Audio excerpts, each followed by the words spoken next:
Bismillahirrahmanirrahim. Jangan takut keluar malam, cahaya bintang bulan purnama. Jangan takut menjawab salam, karena kita satu agama. Assalamualaikum warahmatullahi wabarakatuh. Waalaikumsalam warahmatullahi wabarakatuh.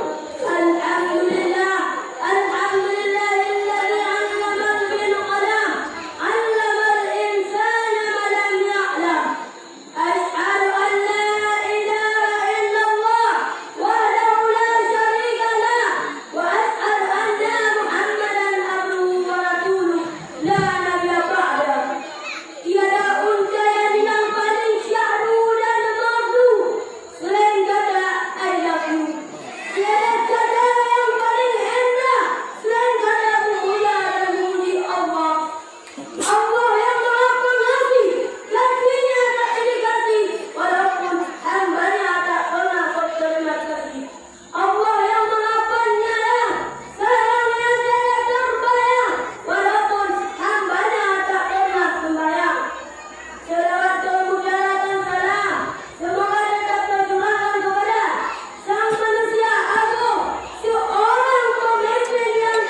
yang jauh sana. Lalu Khalifah Umar kembali bertanya, bukankah ini jumlah yang sangat banyak? Jika polis satu tuanku pasti tidak akan tahu. Atau Allah katakan gambaran kamu mati di mata serigala. Betul sekali, tuanku pasti tidak akan tahu. Tetapi Allah Subhanahu Wa Taala mengetahuinya jauh sangat tersebut. Namun sang Khalifah menangis bahagia. Subhanallah, kita ini adalah contoh kecil di mana penyuang dilakukan di semua kondisi dan situasi. Karena sesungguhnya Allah selalu mengetahui apa yang dilakukan manusia. Dengan terbaik, maka dari itu kita harus selalu jujur dimanapun kita berada. Hadirin wal hadirat, salam dari surga. Kejujuran bukanlah salah satu tanda bukti keimanan. Orang mukmin pasti jujur. Jika tidak jujur, keimanannya sudah diserang penyakit munafik. Sebagai